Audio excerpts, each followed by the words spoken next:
जैसा कि आपको पता है आज हमारा ये 7th डे है, 7th सेशन है और आज का जो लेक्चर है वो कानून शहादत ऑर्डर 1984 पे है।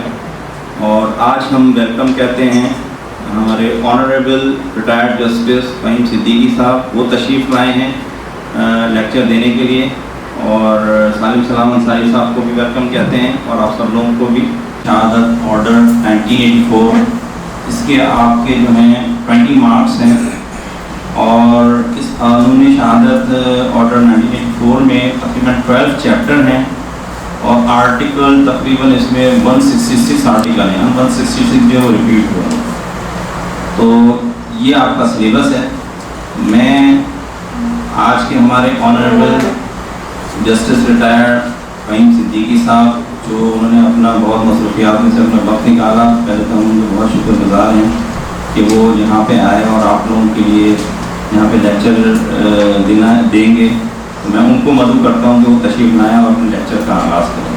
शुक्रिया। बिस्मिल्लाहिर्रहमानिर्रहीम, अहमदु व नसल्ली अला रसूलिल करीम।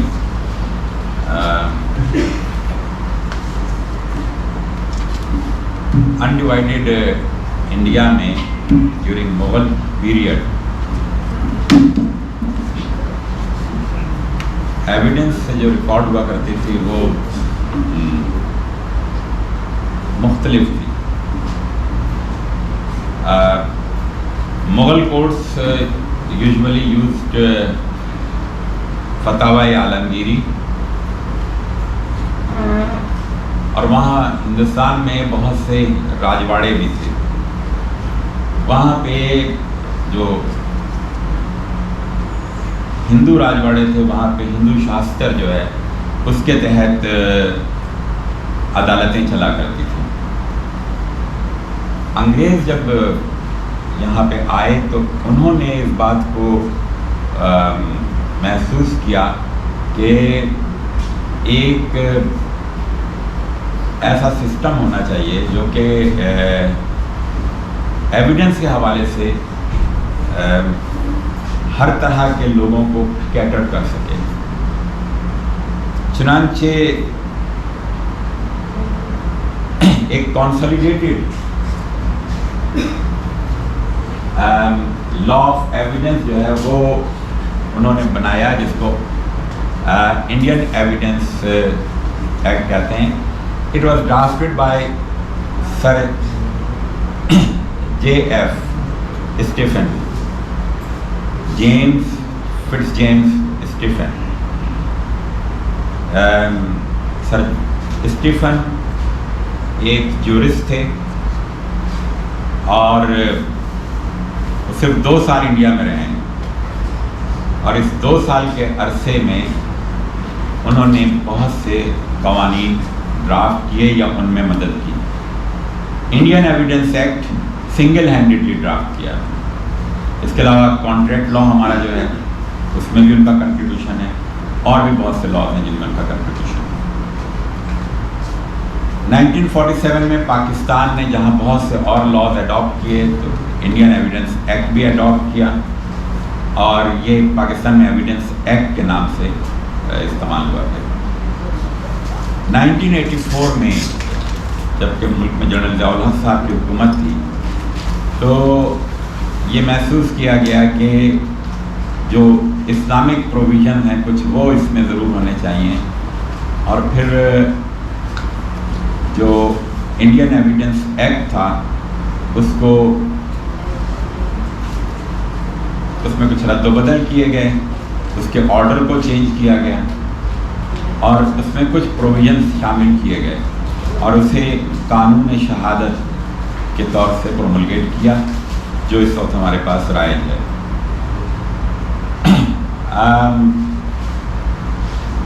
It is almost similar to the previous law, but certain new provisions were added and certain provisions of Indian Evidence Act were removed,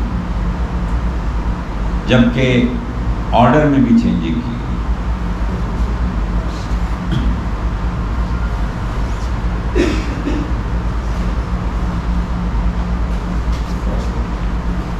ये सर जेम्स स्टीफन ये वो फ़र्ज है जिसने कि इंडियन एविडेंस एक्ट जो कि हमारा फाउंडेशन लॉ है इस वक्त कानूनी शहादत का, उसको ड्राफ्ट किया। और जस्टिस तंजीलुर रहमान ने जो मौजूदा कानूनी शहादत है ये इन्होंने रीडिज़ाइन, रीड्राफ्ट, जो भी कहें आप, ये किया है। कॉन्सेप्ट क्या है एविडेंस का? अच्छा, कॉन्सेप्ट से पहले मैं एक बात पूछना चाहूँगा, what is the difference between evidence and proof? कोई बता सकता है? प्रूफ और एविडेंस,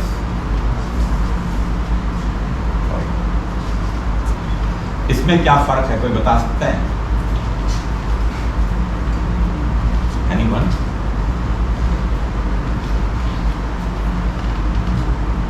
प्रूफ और एविडेंस एक ही चीज है, ऑलमोस्ट एक चीज है, सबकी राय यही बन रही है। Is it so? बोलें जरा, कुछ कंट्रीब्यूशन होना चाहिए जी। दे आर मोर और less same. It is not so. Proof is the destination. Proof जो है ये वो मंजिल है जहां तक एविडेंस की गाड़ी से पहुंचना होता है।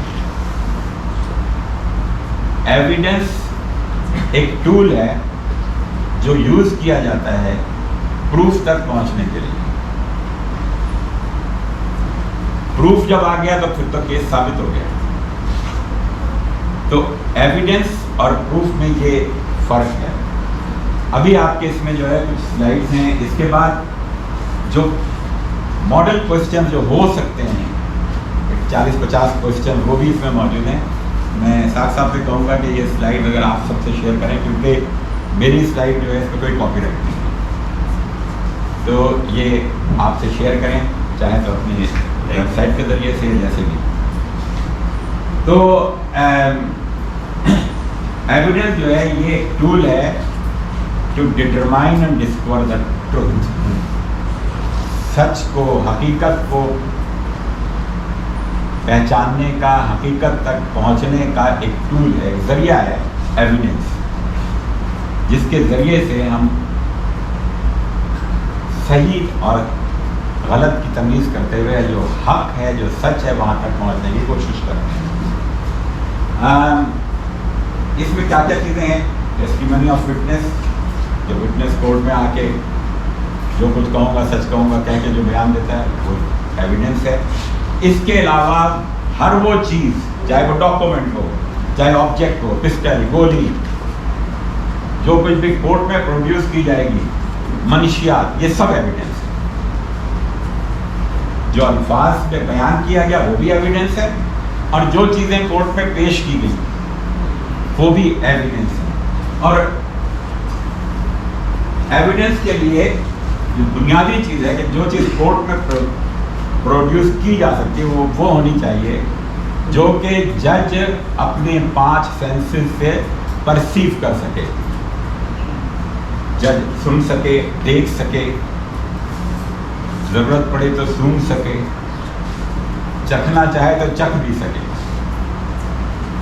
ये हर वो चीज़ जो जिसमें ये सलाहियत मौजूद हो, चाहे वो टेंजिबल हो या इनटेंजिबल हो, जो कि जज परसीव कर सके अपनी सेंसेस के जरिए से, वो कोर्ट में प्रोड्यूस की जा सकती है।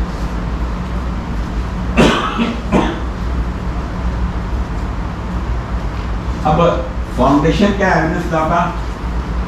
ये it must be confined to the matter in issue. जो मुद्दा है, जो कोर्ट के अंदर जो चीज़ जिसके ऊपर गौर करना है, जिसके ऊपर जजमेंट देना है, उससे कोई ना कोई उसका बराह रास्त या दिलवास्ता ताल्लुक होना चाहिए। और हेयर से एविडेंस जो है, सुनी सुनाई बात, ये कोर्ट में पेश नहीं की जा सकती इल्ला ये कि कानून ने इसकी इजाजत दी। except those which are allowed by the law. Otherwise, hearsay evidence is not reliable. ये न पेश की जानी चाहिए, ये एडमिसिबल नहीं है, जज इसे रोक सकता है, और अगर पेश हो जाए तो जज इसे डिस्कार्ड कर सकता है। तीसरा एक बुनियादी असूल यह है कि बेस्ट एविडेंस ही कोर्ट में प्रोड्यूस की जानी चाहिए। अगर किसी पार्टी के पास बेस्ट एविडेंस मौजूद है और वो कोर्ट में प्रोड्यूस नहीं करता तो वो जो है वो उसके खिलाफ जाएगी। बेस्ट एविडेंस, जो सबसे बेहतर एविडेंस है, जो सबसे सही एविडेंस है, डॉक्यूमेंट है, बेस्ट एविडेंस है, एडमिटेड डॉक्यूमेंट, बेस्ट एविडेंस, ये सबसे बुनियादी चीज़ ये है कि बेस्ट एविडेंस जो है वो प्रोड्यूस होनी चाहिए। ये फाउंडेशन है एविडेंस लॉ के वर्ल्ड वाइड, दुनिया भर। हमारे पास इसमें कुछ इस्लामिक प्रोविजन भी शामिल किए गए हैं। उनमें कॉम्पिटेंसी ऑफ विटनेस, आर्टिकल 3 कहता है कि कानून में कुरान और सुन्नत के मुताबिक होना चाहिए। बराह रास्त लफ्ज़ तज़कियत शहूद कानून शहादत में कहीं इस्तेमाल नहीं हुआ, लेकिन आर्टिकल 3 के ज़रिए से ये बात है कि तज़किये की बात भी होनी चाहिए। लेकिन आर्टिकल 3 ने प्रोविजन लगा दिया है कि अगर कुरान और सुन्नत के मुताबिक जो विटनेस है वो नहीं मिले तो जो मिल जाए उसे भी एक्सेप्ट कर दिया जाए। कॉम्पिटेंसी में number and gender of witness, ये आर्टिकल 17 में। एक कॉम्पिटेंसी में एक चीज़ ध्यान में रखें कि आर्टिकल 3 के तहत हर फर्द कॉम्पिटेंट है गवाही देने का, दावा, इल्ला ये कि उसको कानून ने रोक दिया हो, मतलब दीवाना है, नासमझ बच्चा है जिस वो, उसके अलावा।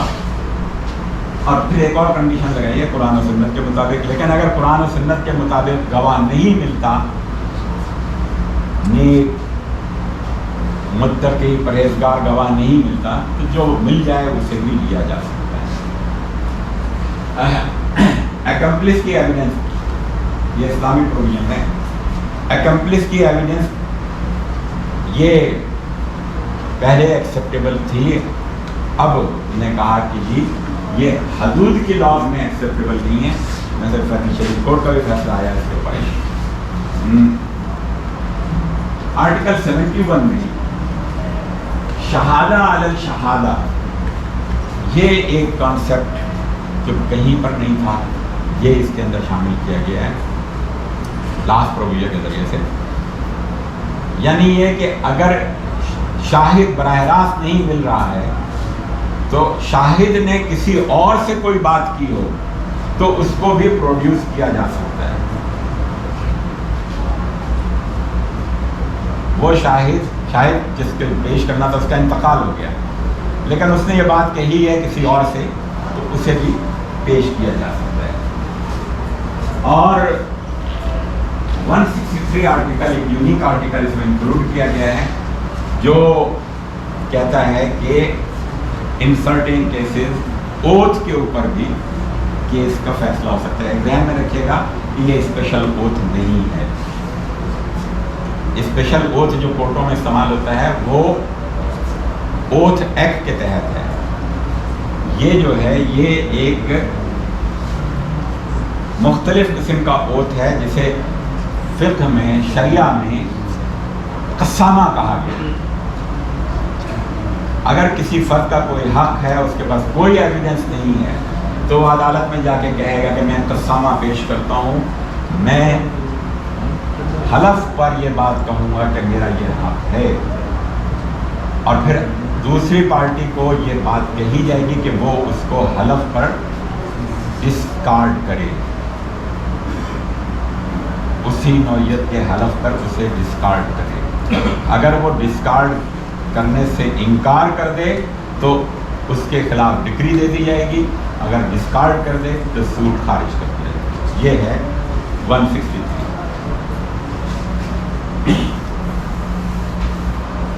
अब एडमिसिबिलिटी ऑफ एविडेंस में क्या क्या चीज़ें हैं कोर्ट में या एडमिसिबल, उसमें मैंने सामने आर्टिकल लिखती हैं, वो आर्टिकल जो इससे डील करते हैं। कॉम्पिटेंट होना चाहिए, यानी विटनेस कॉम्पिटेंट हो, ऐसा ना हो जैसे कानून ने रोक दिया है। लिखने की ज़रूरत नहीं है, ये स्लाइड मैंने साथ साथ कह दिया है, आप लोगों को मिल जाएंगे। बनाया उसमें शेयर कर देंगे, ठीक। तो कॉम्पिटेंट होना चाहिए विटनेस को, उसे एक्सक्लूड ना किया गया हो, ना समझ बच्चा नहीं हो, मासूकुफ अकल ना हो।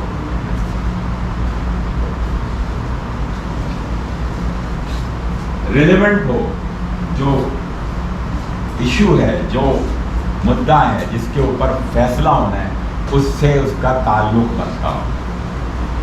और मटेरियल हो, मटेरियल क्या कि it should be positive evidence. Positive evidence क्या होती है? विटनेस ने कहा कि मुझे ये बात मालूम है कि एक एग्रीमेंट हुआ था। ये कौन सी एविडेंस हुई?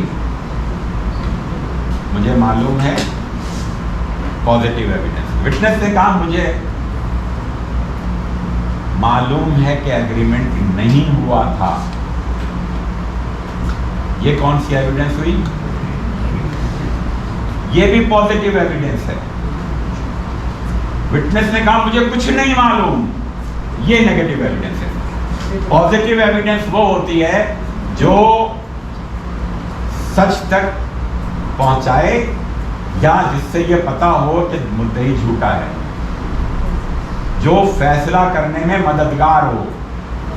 मुझे कुछ नहीं पता, मैं नहीं जानता, मुझे नहीं मालूम, मुझे कुछ पता नहीं, तो ये जो है इससे जज को कोई फायदा नहीं होता। जज को फायदा होता है कि विटनेस कहे कि मुझे पता है कि ये हुआ था, या विटनेस ये कहे कि मुझे पता है कि नहीं हुआ था। ये जो है ऐसी एविडेंस को पॉजिटिव एविडेंस कहते हैं, और ऐसी एविडेंस ही मटेरियल एविडेंस होती है।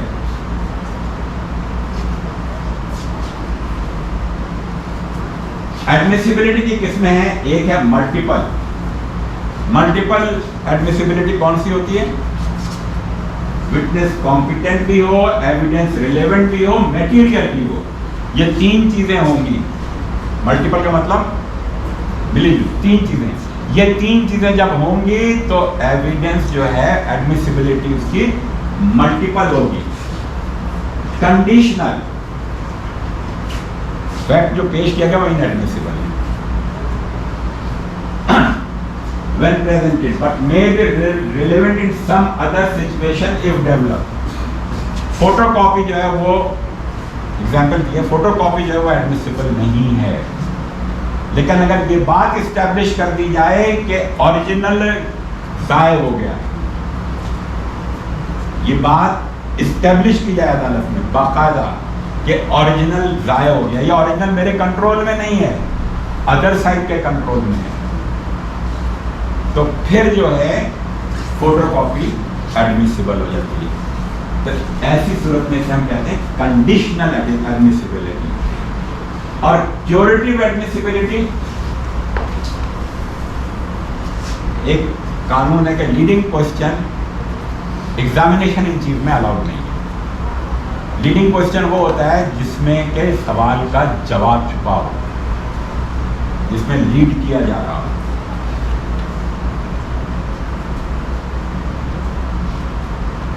मेरा कहना यह है कि जिस वक्त वाकया हुआ, तुम अपने घर पर सो रहे थे, ये लीडिंग क्वेश्चन है जो कि जिसकी इजाज़त जब विटनेस को प्रोड्यूस किया जाता है और जिस साइड का विटनेस है वो उसे एग्जामिन कर रहा होता है, जिसे एग्जामिनेशन इन चीफ कहते हैं, उस वक्त अलाउड नहीं है। अगर कोई लीडिंग क्वेश्चन करे तो अदर साइड की जिम्मेदारी है कि ऑब्जेक्ट करे, इट इज लीडिंग।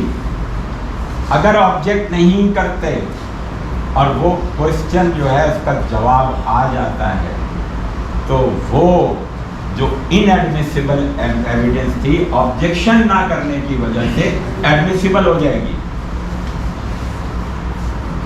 एक लीडिंग क्वेश्चन जो है, एक एविडेंस जो इनएडमिसिबल थी, वो कोर्ट में प्रोड्यूस हुई, तो अदर साइड के वकील की जिम्मेदारी है कि वो ये पॉइंट आउट करे कि ये क्वेश्चन जो है ये इनएडमिसिबल है अंडर दिस ग्राउंड। और अगर वो पॉइंट आउट करें, कोर्ट उसको डिसअलाउ कर दे।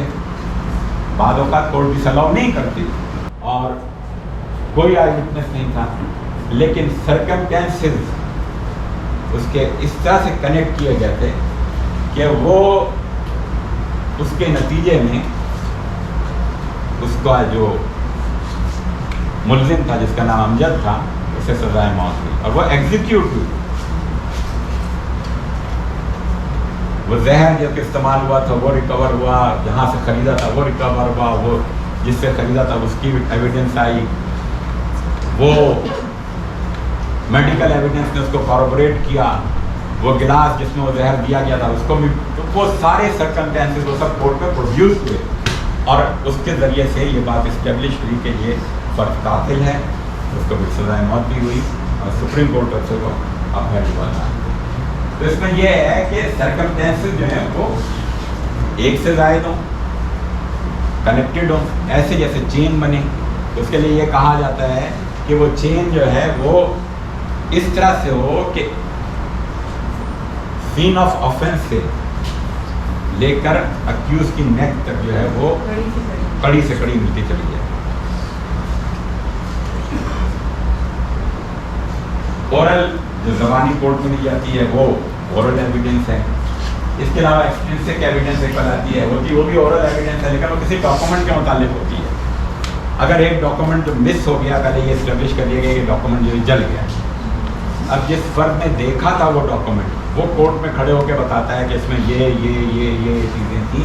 This is called extrinsic evidence. है ये ओरल एविडेंस, लेकिन it pertains to some document. फिर डॉक्यूमेंट्री एविडेंस, कोई भी डॉक्यूमेंट जो कोर्ट में प्रोड्यूस की जा सकता है, जैसे कोर्ट में प्रोड्यूस किया जाता है, जो एग्जिबिट किया जाता है। एग्जिबिट करने का मतलब ये होता है कि उसे जज ने पढ़ लिया। और फिर रियल एविडेंस, रियल एविडेंस इसे आर्टिकल एविडेंस भी कहते हैं। वो तमाम चीज़ें जो कोर्ट में प्रोड्यूस की जाएँ, पिस्टल है, छुरी है, गोली है, मिसाइल है, चरस है, अफीम है, जो भी है, ये जितनी भी चीज़ें हैं ये रियल एविडेंस कहलाती हैं। आर्टिकल्स के मुताबिक जो है वो आगे लिखे हुए हैं। कॉर्पोरेटिव एविडेंस, ये वो एविडेंस होती है जो किसी दूसरी एविडेंस को सपोर्ट कर रही होती है। ये वो एविडेंस होती है जो किसी मेन एविडेंस को सपोर्ट कर रही होती है, उसको कॉर्पोरेट कर रही होती है, उसको एस्टेब्लिश कर रही होती है, उसको मजीद पुख्ता कर रही होती है। कम्युलेटिव एविडेंस एक ही इशू पर एक से ज़ायद, अगर आप लोगों को कोर्टों में अगर होने का या कभी इत्तफाक हुआ हो तो ये देखेंगे कि जो प्रोसिक्यूशन है वो जो मार्जिनल विटनेसेस होते हैं किसी भी डॉक्यूमेंट के, तो सिर्फ एक को एग्जामिन करते हैं, दूसरे को नहीं करते, क्योंकि दूसरी कम्युलेटिव एविडेंस होती है। उसी डॉक्यूमेंट के मुतालिक जो मार्जिनल विटनेस दूसरा है कि मेरे सामने ये डॉक्यूमेंट बना था, वो वही एविडेंस देगा, लेकिन उसकी रीज़न ये होती है कि कम्युलेटिव एविडेंस अगर प्रोड्यूस कर दी जाए कोर्ट में तो कंट्राडिक्शन पैदा होने के इम्कानात होते हैं। लिहाजा होशियार वकील जो हैं वो कम्युलेटिव एविडेंस में से जो बेहतरीन होती है, जो बेहतर होती है, उसको प्रोड्यूस करते हैं, दूसरी को स्टॉप कर देते हैं।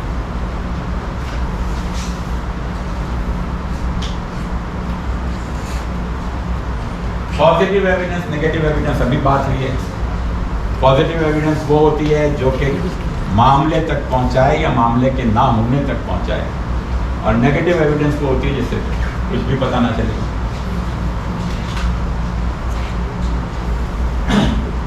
प्रिजम्पटिव एविडेंस, ये डायरेक्ट तो खैर एविडेंस नहीं होती, लेकिन ये प्रिज्यूम कराती है यानी जज को इस बात का यकीन हो जाता है कि ये वाकया ये चीज हुई है।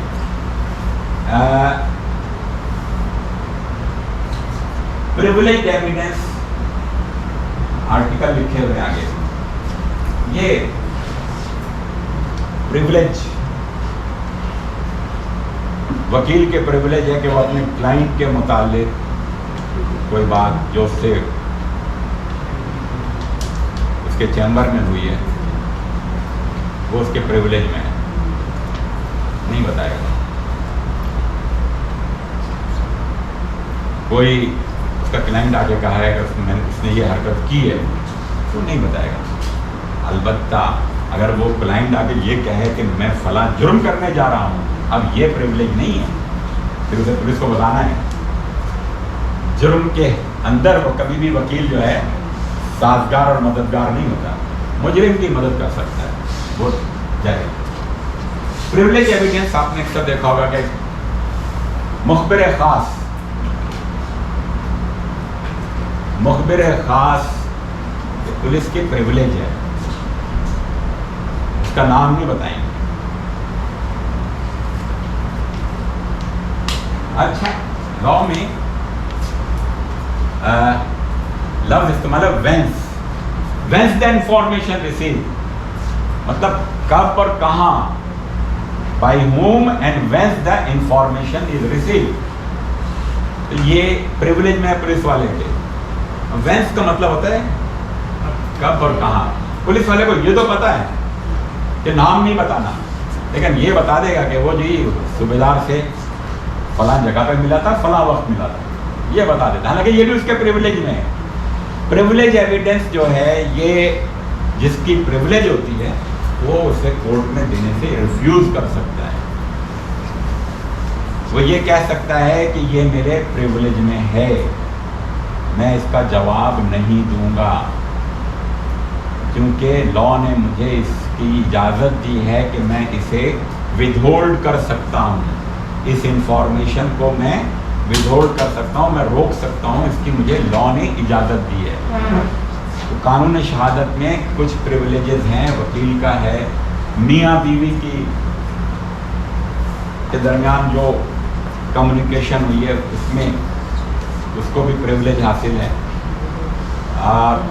और बहुत सी डॉक्टर की मरीज की प्रिविलेज है, वो उसे रोक सकता है, ये इसके प्रिविलेज है। लेकिन अगर वो अपने प्रिविलेज को खुद ब्रोक कर देता है, खुद ही बोल देता है, खुद ही बता देता है, तो फिर जाहिर सी बात है वो रिकॉर्ड पे आ जाएगी। प्रिविलेज एविडेंस में नहीं हो सकता जी, ऐसा एक्सपर्ट ओपिनियन में नहीं हो सकता कि वो नोट करे। Expert opinion is something else, वो प्रिविलेज, वो अपनी एविडेंस को रोक सकता है, विदहोल्ड कर सकता है। अब ये कह सकता है कि ये मेरे प्रिविलेज में है। विटनेस प्रिविलेज एविडेंस में अदालत अक्सर इंटरफेयर करती है, लेकिन कोर्ट को ज़्यादा से ज़्यादा इंटरफेयर ये करना चाहिए कि विटनेस को ये रिमाइंड करा दे कि it is under your privilege at the most. ये जिसकी जो एविडेंस दे रहा है उसे पता होना चाहिए कि मेरे प्रिविलेजेस क्या क्या हैं। ओपिनियन एविडेंस, ये ओपिनियन एडमिसिबल है सिर्फ और सिर्फ एक्सपर्ट का, डॉक्टर का ओपिनियन। इंटरनेशनल लॉ पे कोई किसी की ओपिनियन हो, एक्सपर्ट कोई इंटरनेशनल लॉ का वकील हो, लोकल लॉ का नहीं, इंटरनेशनल लॉ का। इसलिए कि लोकल लॉ जो है वो सारे के सारे जजेस की स्लीव में होते हैं, उनको पता होता है। तो वो जो है ये ओपिनियन, उसका जो है वो एडमिसिबल है, क्योंकि वो इस मामले में एक क्वालिफिकेशन रखता है।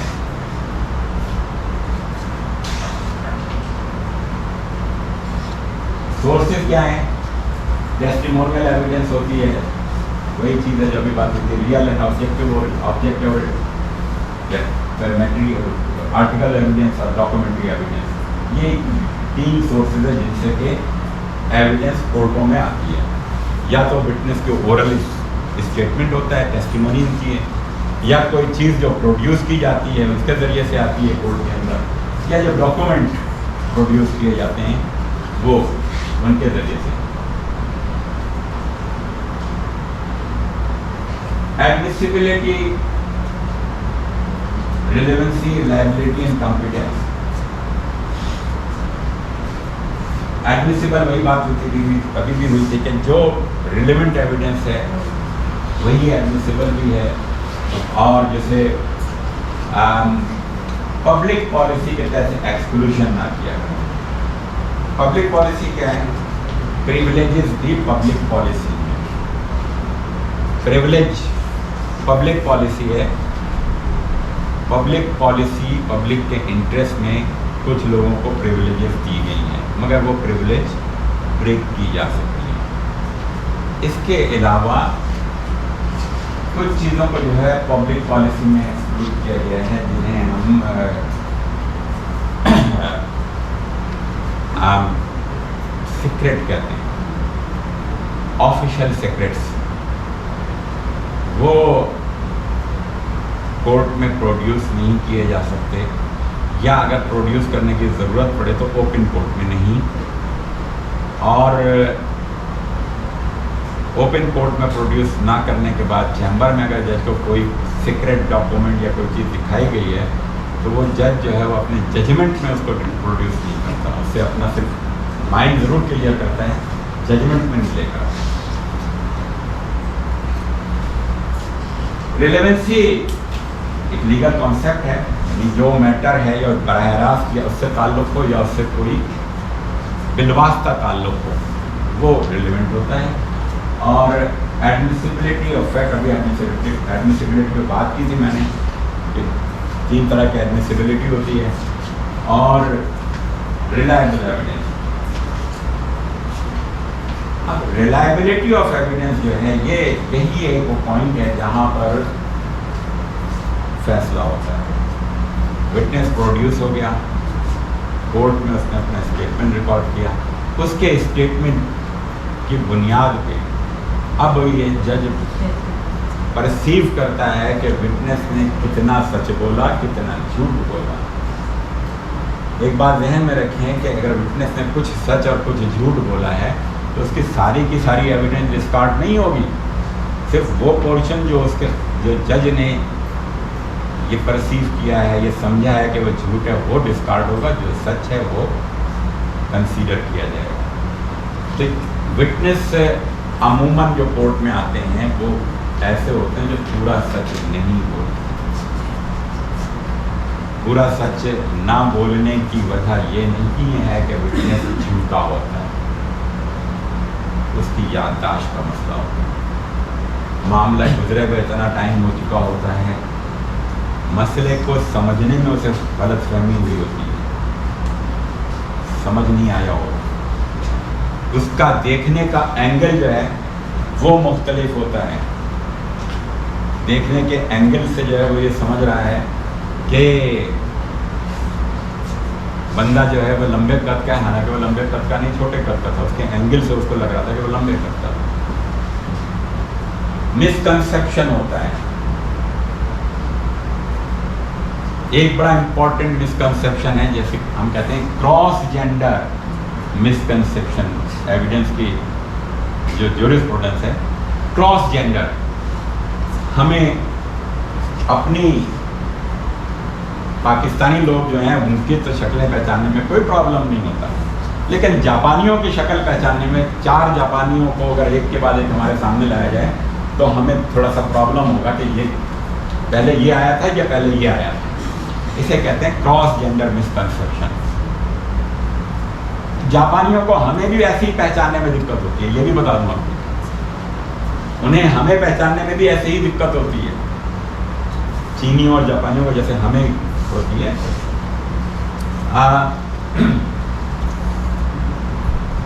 अच्छा, एडमिसिबल एविडेंस हो सकता है रिलायबल हो सकता है नॉन रिलायबल। एक विटनेस कोर्ट में प्रोड्यूस किया गया है, उसकी एविडेंस एडमिसिबल है। अब उसमें से कुछ पोर्शन जो है वो हो सकता है रिलायबल और कुछ ना भी हो, कुछ जो है डिस्कार्ड भी करते हैं। अब ये evidence confining to matter in issue क्या क्या हो सकते हैं, बहुत लंबी लिस्ट है, 18 से 69 तक है। रेस गेस्टा क्या होते हैं जी, कि कोई वाक़या हुआ, हम उसी वक्त पहुँचे, एक एक्सीडेंट हुआ रोड पर, जख्मी को उठा के कुछ लोग ले गए हॉस्पिटल या पुलिस ले गई, वहाँ पे उसकी गाड़ी जो है टूटी हुई वो भी खड़ी है, रोड पे खून भी पड़ा हुआ है। अब एक आदमी आया वहाँ पे, उसने लोगों से पूछा, लोगों ने बताया कि जी ये अभी एक्सीडेंट हुआ था, इधर से गाड़ी आ रही थी, ऐसे जिस गाड़ी ने टक्कर मारी है। ये सारी इन्फॉर्मेशन उसने देखा नहीं है, ये हेयरसे है, ये हेयरसे है, लेकिन लॉ ने इसको अलाउ किया है कि ये प्रोड्यूस की जा सकती है। सर्कमस्टेंशियल एविडेंस है, मोटिव है, मोटिव ये भी एक बुनियादी चीज़ रखती है, हैसियत रखती है कि मोटिव क्या था। ये जो है ये रिलेवेंसी है, इसकी ये रिलेवेंट एविडेंस है। प्रिपरेशन, अक्यूज की तैयारी का, कोई साजिश करनी है, बैठ के कोई गुफ्तगू की है, कहीं पे कोई छुरी खरीदी है, किसी से जहर खरीदा है, कहीं से अनलाइसेंस पिस्टल हासिल किया है, ये प्रिपरेशन है उसकी, ये रिलेवेंट एविडेंस है। कंडक्ट उसका, आइडेंटिटी एंड रिलेशनशिप, ये सब रिलेवेंसी में आते हैं।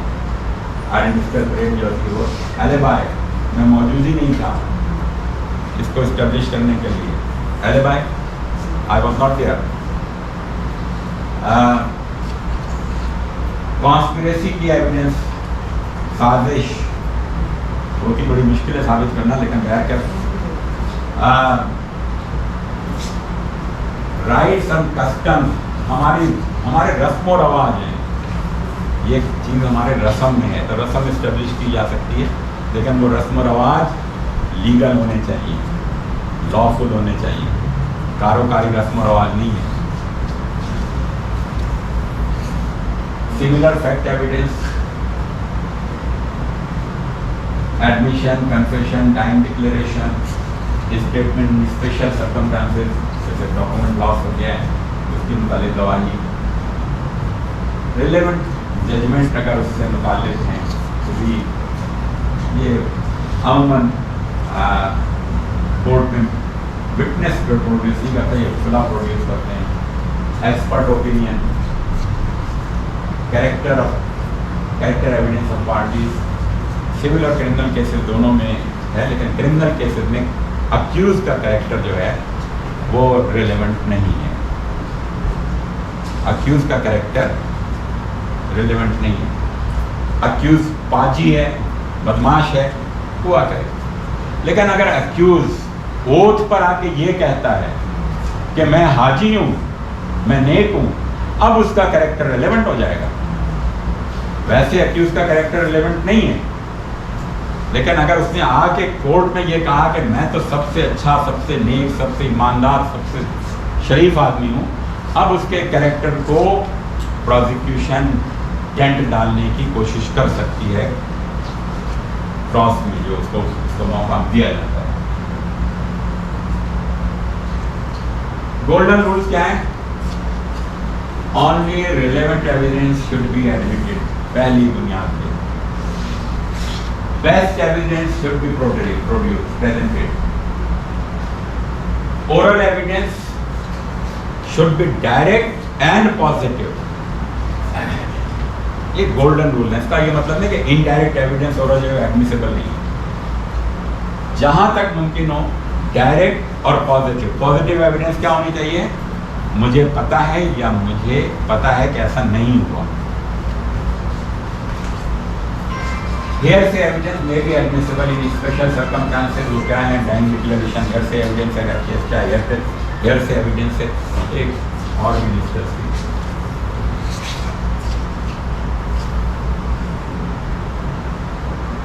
Secondary evidence can not be produce in the court when primary evidence is available. ये बेस्ट एविडेंस रूल है evidence.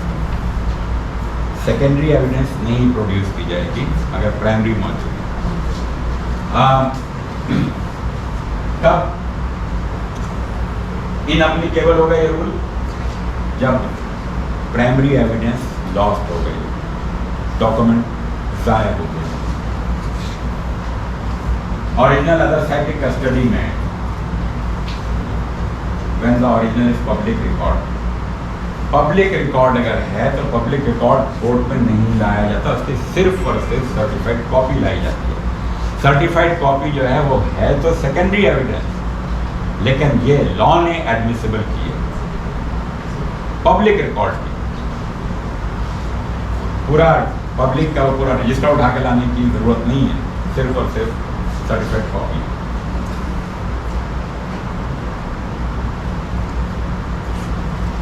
Preference of documentary evidence over oral evidence and exclusion of later in presence of the former। ये 102 से 110 तक इसके ऊपर discussion है। Primary evidence और secondary evidence preference है बेस्ट एविडेंस का। ये public document through certified copy. एक प्रिजम्पशन ये है कि वो डॉक्यूमेंट जो किसी सरकारी अफसर ने प्रिपेयर किया है, सरकारी ऑफिस में रखा गया है, वो प्रिजम्पशन है कि वो सही है। अब ये प्रिजम्पशन जो है ये रिबटेबल है, रिबटेबल के ऊपर भी बात करेंगे, लेकिन ये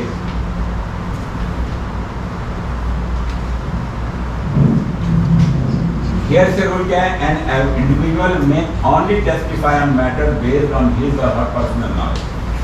जो उसकी नॉलेज में है वही बता सकता है, किसी से सुनी सुनाई बात नहीं। Thus he can only attest to things that he has actually saw, smelled, heard, tasted, touched वगैरह वगैरह।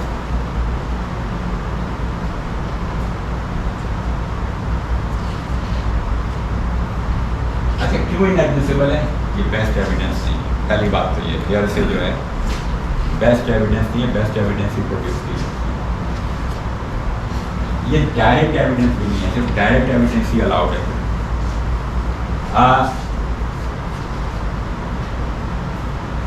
अच्छा, ये प्रिसाइज भी नहीं होती और परसीवेबल भी अक्सर नहीं होती।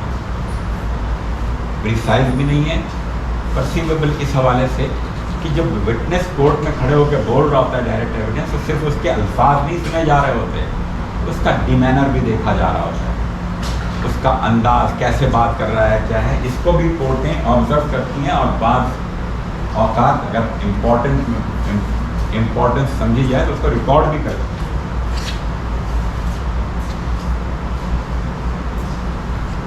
फिर वो बंदा जो जिसके मुतालिक बात की जा रही है, उसकी अपनी अंडरस्टैंडिंग के मुतालिक भी कि उसने बात को सही समझा भी था नहीं, कि जी मैंने फला से सुना है, उस फला ने जो है क्या सुना था और कैसे समझा था, ये इसको भी समझना ज़्यादा सा मुश्किल है। इसलिए हियर से एविडेंस इनएडमिसिबल कानून में करिए।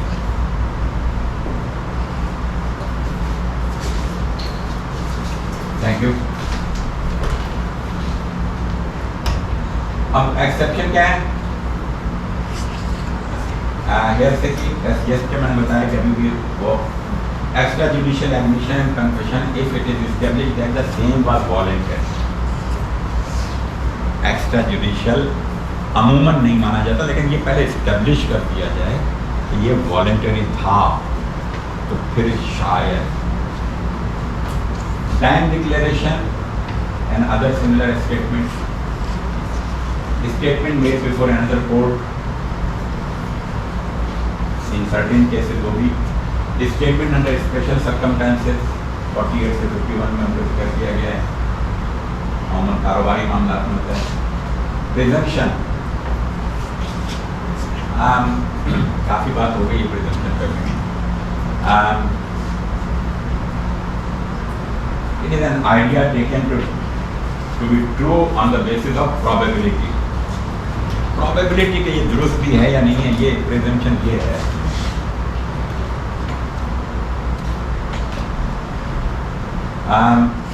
The acceptance of something as the as though although it is not known for certain presumption of innocence.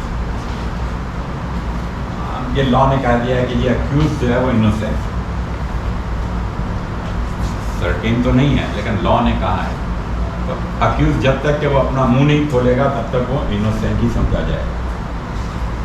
Prosecution की जिम्मेदारी के साबित करे कि ये इनोसेंट नहीं है। मैंने कहा कि अगर उसने अपना मुंह खोलने से समझा दिया कि ओथ पर अगर उसने अपना स्टेटमेंट दिया अपने डिफेंस में, फिर उसके लिए फिर वो मर्सीलेस क्रॉस एग्जामिनेशन के लिए तैयार हो जाए। यही वजह है कि अक्सर जब ट्रायल के वकीला जो है ये समझते हैं कि उनका केस जो है एस्टेब्लिश हो चुका है इनोसेंस का, तो वो अक्यूज का स्टेटमेंट ओथ पर नहीं कराते। बिहेवियर, ये भी इससे भी प्रिजम्पशन लिया जाता है। पास कंडेम भी बात करता हूँ, rebuttal and irrebutable presumption. The presumption which shifts the burden to the other side, ये rebutable presumption है। डॉक्यूमेंट प्रोड्यूस किया गया, प्रिज्यूम किया जाएगा कि ये डॉक्यूमेंट ठीक है, सही है, सर्टिफाइड कॉपी किसी रिकॉर्ड ऑफ राइट की प्रिज्यूम किया जाएगा कि सही है। लेकिन अदर साइड जो है वो ये रिबट कर सकती है कि ये तो जाली है, ये बनाया गया है, ये अंडर ड्यूरेंस साइन कराया गया, वट एवर जो भी प्ली हो, ये इसको रिबट कर सकते हैं। रिबटेबल के प्रिजम्पशन है ये वो प्रिजम्पशन जिसको कंट्रोवर्ट करने के अलाउ नहीं है लॉ ने, जिसे लॉ ने कंट्रोवर्ट करने की परमिशन नहीं दी है, वो इररिबटेबल प्रिजम्पशन कहलाती है। और उसके लिए कौन लफ्ज़ इस्तेमाल था? Conclusive presumption. Conclusive presumption article 128 of कानून शहादत, अगर दो अफराद, एक मर्द और एक औरत के दरमियान शादी के 6 महीने बाद कोई बच्चा पैदा होता है, तो ये प्रिज्यूम किया जाएगा कि वो बच्चा उसी कपल का है। इसको रिबट करने की इजाज़त नहीं है किसी और को, बच्चे के बाप के अलावा। और बाप के लिए भी टाइम पीरियड है। और ऐसे ही आर्टिकल 128 कहता है, 128 कानून शहादत का, कि शादी ख़त्म होने या शौहर के इंतकाल के 2 साल के अंदर भी कोई बच्चा पैदा होता है तो वो भी अपने बाप की जायज़ औलाद तस्वुर किया जाएगा। ये 128 की कंक्लूसिव प्रिजम्पशन है, लफ्ज़ में इस्तेमाल होता है। Presumption of law,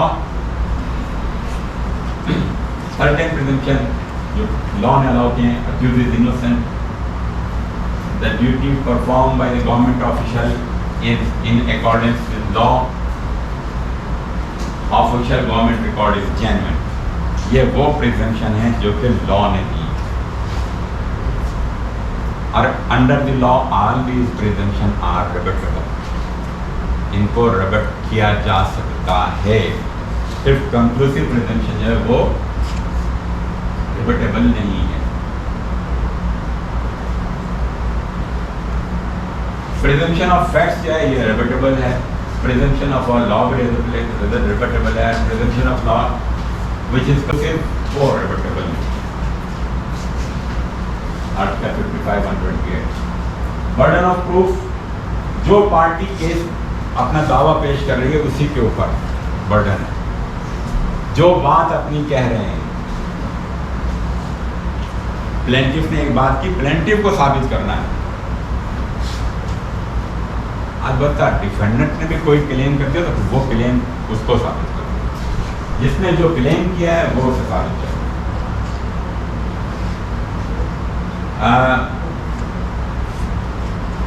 legally burden of proof remain on the plaintiff or the prosecution. कानूनी तौर से प्लेंटिफ और प्रोसिक्यूशन पे बर्डन ऑफ प्रूफ है, कहा वक्त है कि वो शिफ्ट ना हो जाए. Evidential burden of proof shifts depending on issues as well as state of adduced evidence in a case. Case के दौरान में शिफ्ट भी हो सकता है बर्डन. मसलन अभी जैसे बात हुई रिबटेबल प्रेजम्पशन आ गई, तो उसके अंदर जो है बर्डन अब जब रिबट करना है तो दूसरी तरफ से आएगा.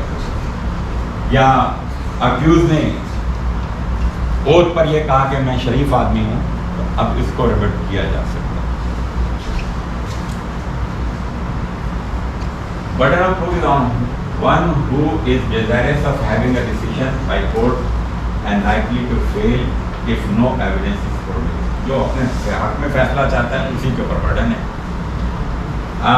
On the party who argues a particular fact or an exception or possesses special knowledge of a fact. जो पर्टिकुलर फैक्ट आर्ग्यू करता है, ये मामला इस तरह नहीं इस तरह हुआ था, तो फिर उसके ऊपर वो बर्डन उधर शिफ्ट की हो जब प्रोड्यूस करता है. Examination in cheap and cross examination on relevant facts on article 133 है. रिलेवेंट फैक्ट्स हैं उसी पर एग्जामिनेशन होना है. क्रॉस एग्जामिनेशन में रिलेवेंसी से बाहर नहीं निकलना. कोर्टें आमूमन टोकती रहती हैं कि ये रिलेवेंट है, रिलेवेंट नहीं है. ये फिर वकील साहब कहते हैं कि नहीं ये तो नहीं, इससे अगला सवाल जो है ना उससे पता चलेगा कि ये रिलेवेंट है, फिर उससे अगला. लेकिन एक बात मैं बताऊं, कितनी भी कोशिश कर ले वकील, कितनी कोशिश कर ले जज, कितनी कोशिश कर ले, इररिलेवेंट चीज एविडेंस में आ जाती है.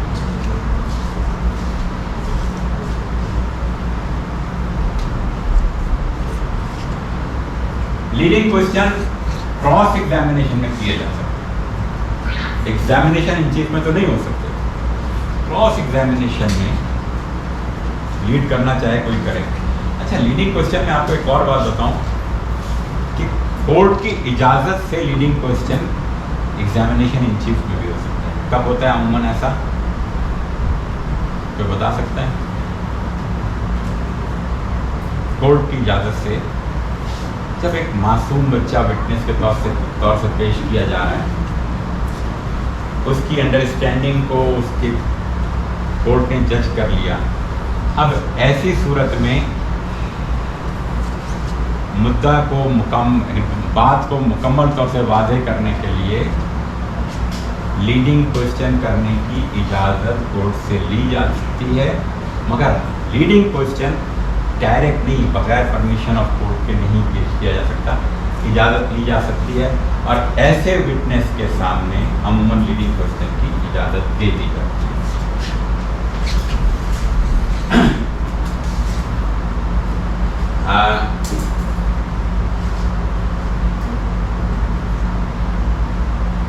Hostile witness may have to face cross-examination type questions by the party bringing it to the court.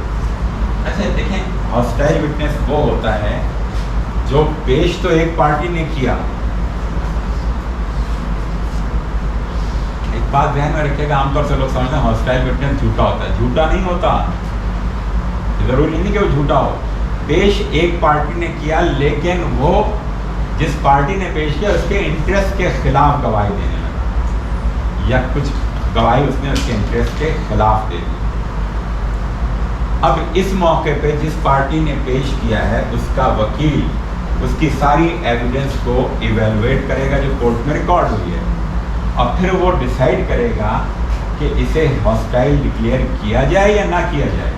बाद औकात वकला जो है हॉस्टाइल डिक्लेयर नहीं करते उस विटनेस को, क्योंकि उनको अंदाज़ा होता है कि उसने जो बात की है उसे कहीं ना कहीं क्योर कर लिया गया है. तो हॉस्टाइल विटनेस अगर कोई ऐसी बात कहे जो जिस पार्टी ने प्रोड्यूस किया है उसके खिलाफ हो, तो हॉस्टाइल मतलब तो मुखालिफ, झूठा नहीं होता. अब उससे जो है क्रॉस एग्जामिनेशन टाइप क्वेश्चन हो सकते हैं। एक भरपूर क्रॉस एग्जामिनेशन नहीं होगा, वो cross examination limited to that portion ही होता है। वो इसीलिए मैंने लिखा है क्रॉस एग्जामिनेशन टाइप क्वेश्चन। वो जो पोर्शन उसने दिया है उस पार्टी के खिलाफ, उसके मुतालिक कोई वजाहत, कोई चीज़ जो है वो पूछ सकती है। अब ये मॉडल क्वेश्चन आ गए हैं जो कि आपके, अच्छा मैं एक बात बता दूं, ये 50 क्वेश्चन हैं, ये नहीं कि यही आएंगे, ये बात ध्यान में रखें, ये इस तरह के क्वेश्चन होंगे। अब which legislation govern the law of evidence in Pakistan, कानून शहादत order, constitution of Pakistan, penal code, contract act वगैरह वगैरह, इनमें से जो सही जवाब है वो आपने लिखना है। ऐसे टोटल 50 क्वेश्चन जो है वो मैंने ड्राफ्ट किए हैं और कानून शहादत से ऐसे 500 क्वेश्चन में मज़ीद ड्राफ्ट कर सकता हूँ। तो ये आप ध्यान में रखिएगा कि ये क्वेश्चन नहीं हो सकते, ये सिर्फ मॉडल है कि ऐसे सवाल होंगे। 20 नंबर का आएगा, ये ऐसे सवाल होंगे जो इस वक्त आपकी स्लाइड पर हैं। ये सारे पढ़ के सुनाना मुश्किल है, इसलिए कहा था कि ये स्लाइड जो है ना ये अपने उसमें शेयर कर देंगे, तो आप लोग इसको देख लीजिएगा। इस तरह के क्वेश्चन हैं, कानूनी शहादत को एक बार नज़र से गुजार लें, ग्रास्प कर लें उसको, बिस्मिल्लाह करके एग्ज़ाम में अपियर हों तो कोई प्रॉब्लम नहीं होगा। Thank you.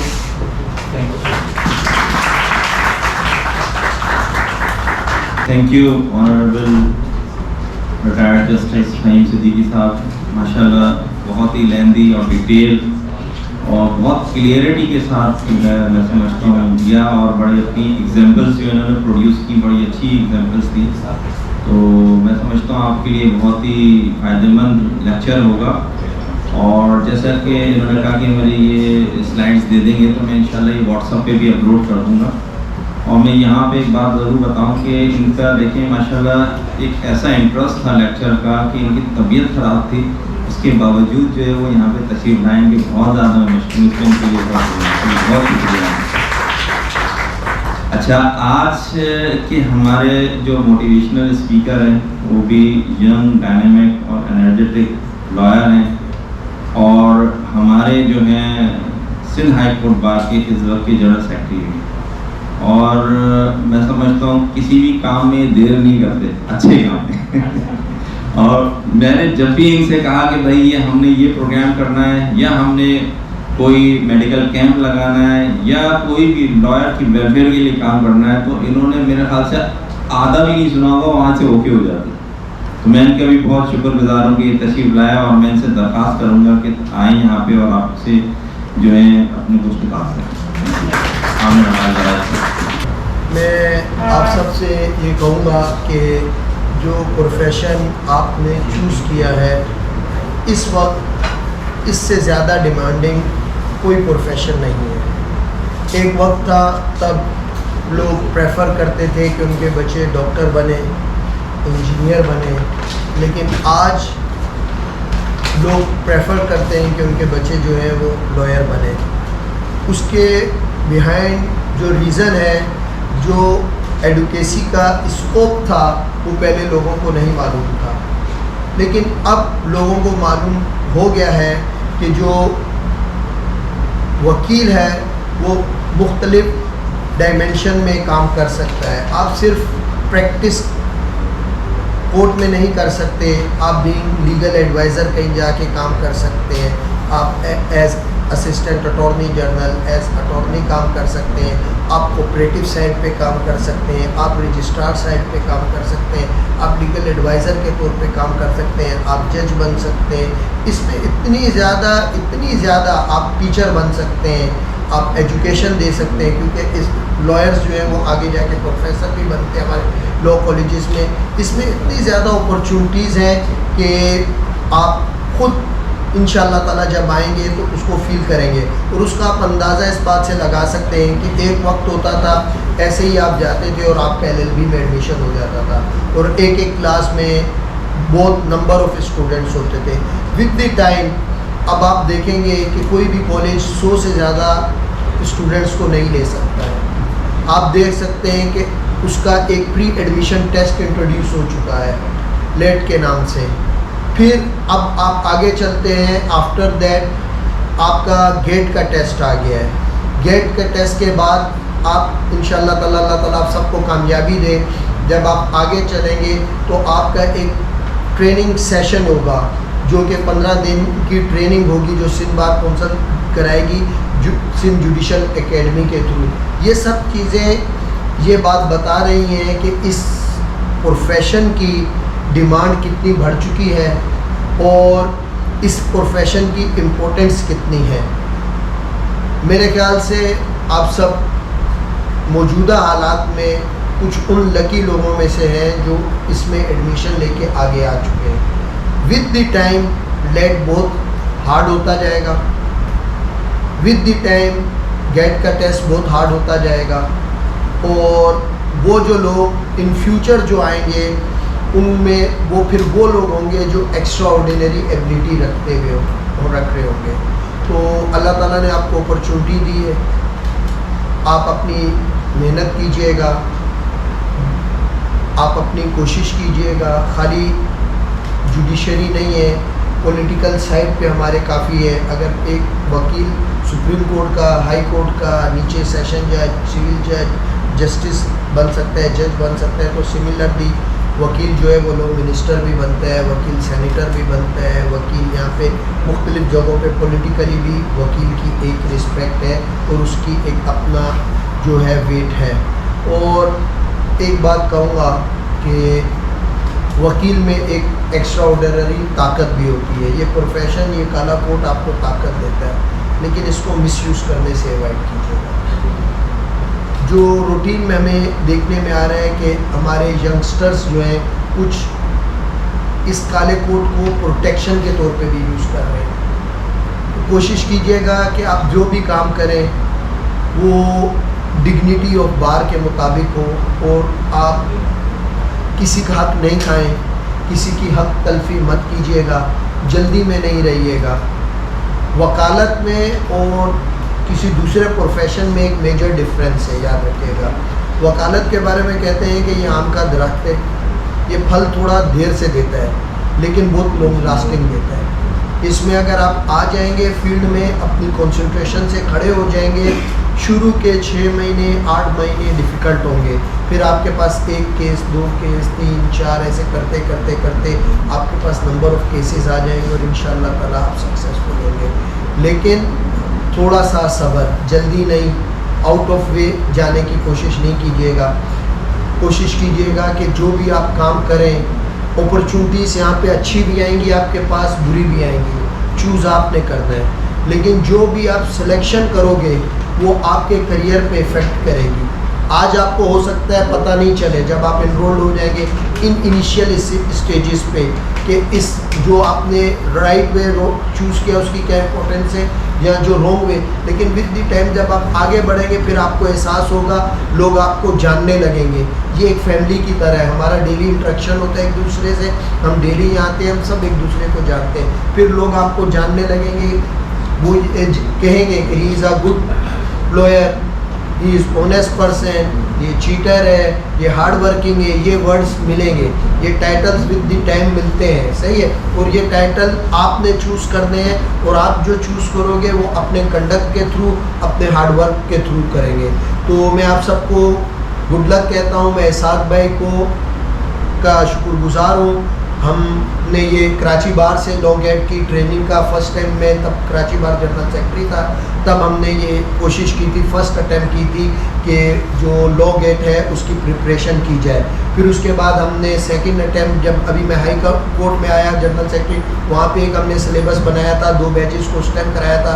तो यहाँ पे आए तो फर्स्ट टाइम मुझ पर एहसास भाई, कुछ लोगों ने, आपसे पहले भी जो बैच था उसको भी हमने प्रिपरेशन कराई, तो कुछ लोगों ने ऑब्जेक्शन किया। उन्होंने कहा भाई स्टूडेंट है ये भी, इनका क्या काम है बार में, आप इनको क्यों बार में बुला रहे हो? उन्होंने कहा इवेंचुअली इन्होंने बार में ही आना है, ये क्वालिफाई कर गए।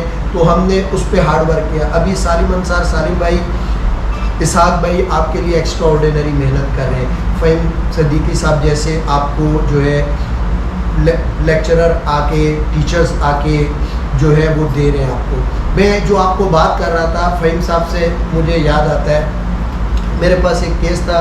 फ़हीम साहब डीजे साउथ थे, तो क्लाइंट ने मेरे पास आया, बेल बिफोर अरेस्ट थी, तो उसने मुझसे कहा कि फ़हीम साहब को देखा, मुझे कहने लगा सर के साथ, सर को तो मैं जानता हूँ। मैंने कहा भाई कैसे जानता है? कहा मैं नमाज़ पढ़ता हूँ सर के साथ, मैं बात करूँ। मैंने कहा यार अल्लाह का वास्ता है, जो काम होना है वो भी नहीं होगा, उल्टी हरकत नहीं करना। तो उसने क्या किया, 2 दिन बाद आया, बोला भाई मैं सर से मिला था, मैंने उनको बताया मैं मेरा फलां केस आपके सामने। मैंने कहा सही है। तीसरे दिन उसकी बिल रिजेक्ट हो गई। मैंने उससे कहा ये क्रेडिबिलिटी है, ये रिस्पेक्ट है, सही है। जब आप अपनी जो क्रेडिबिलिटी हासिल करोगे वही आपको आखिर में आप रीटेक करोगे। तो ये वो क्रेडिबिलिटी है, ये वो रिस्पेक्ट है जिसकी वजह से आज ये आपके सामने भी खड़े हैं और चीज़ों को कर रहे भी हैं। तो आपने भी बड़ा केयरफुल होना है। तो उसके बाद उसको मैंने कहा कि भाई जब तुमसे कह रहा था कि सब्र कर लो, लीगली चीज़ें हो जाएंगी, तुम्हें एफिशिएंसी की क्या ज़रूरत थी? तो इस तरीके से बहुत सारे लोग होंगे जो आपको मिसगाइड करेंगे, जो आपको आउट ऑफ ट्रैक लेके जाने की कोशिश करेंगे। आपने अपनी क्रेडिबिलिटी को, अपनी जो सेल्फ रिस्पेक्ट है, अपनी डिग्निटी को मेंटेन रखना है। वक्त आएगा और आप लोगों में से ही कल को हाई कोर्ट के जज बनेंगे, आप में से ही डिस्ट्रिक्ट कोर्ट के जज बनेंगे, आप लोग ही सुप्रीम कोर्ट तक जाओगे, आप लोग ही फ्यूचर हो, आप ही कल लॉ मिनिस्टर बनोगे, आप ही कल किसी की पार्टी के प्रेसिडेंट बने हुए होंगे, ILF के, PLF के, दूसरी जितनी भी पार्टीज़ हैं, नून लीग के। तो ये सब आपका फ्यूचर है। Work hard and you have chosen a dynamic field. I wish you good